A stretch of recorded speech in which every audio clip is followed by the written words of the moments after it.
Learn to sweeten peace. The harder you are on yourself, the easier life is on you. Or as they say in the Navy SEAL, the more you sweeten peacetime, the less you bleed in war. My childhood friend Red Nicholas was the first to show me this principle in action. When we were playing a little league baseball, we were always troubled by how fast the pitchers threw the ball. We were in especially good league and the overgrown opposing pitchers, whose birth certificate we were always demanding to see, fired the ball into us at alarming speed during the games. We began dreading going up to the plate to hit it. It wasn't fun betting had become something we just tried to get through it without embracing ourselves too much. Then Red got an idea. What if the pitches we faced in games were slower than the ones we face every day in practice? Red asked. That's just the problem. I said, we don't know anybody who can pitch that fast to us. That's why in the game it's so hard. The ball looks like an aspirin pill coming in at 200 miles an hour. I know we don't know anyone who can throw a baseball that fast, said Red. But what if it wasn't a baseball? I don't know what you mean, I said. Just then Red pulled from his pocket a little plastic golf ball with holes in it, the kind our dads used to hit in the backyard for golf practice. Get a bat, Red said. I picked up a baseball bat and we walked out to the park near Red's house. Red went to the pitcher's mound but came in about 3 feet closer than usual.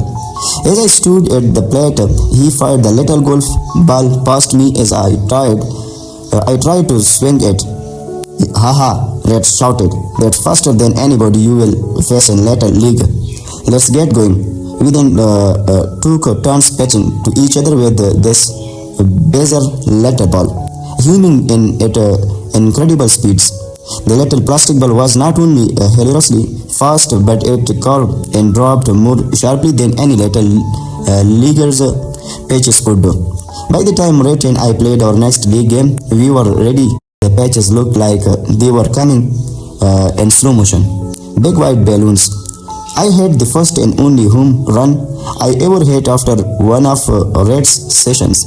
It was off a left-hander whose pitch seemed to hang in the air forever before I creamed it. The lesson Red taught me was one I have never forgotten. Whenever I am afraid of something coming up, I will find a way to do something that's even harder or scarier. Once I do the harder thing, the real thing become fun.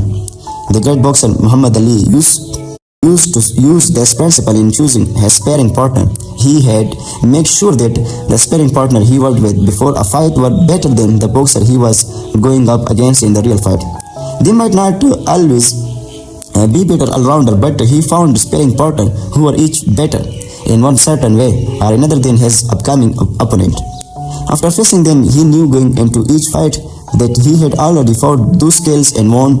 You can always stage a bigger battle than one you have to face. If you have to make a presentation in front of someone who scares you, you can always rehearse it first in front of someone who scares you more. If you have got something hard to do and you are hesitant to do it, pick out something even harder and do that faster. Watch what it does to your motivation going into the real challenge.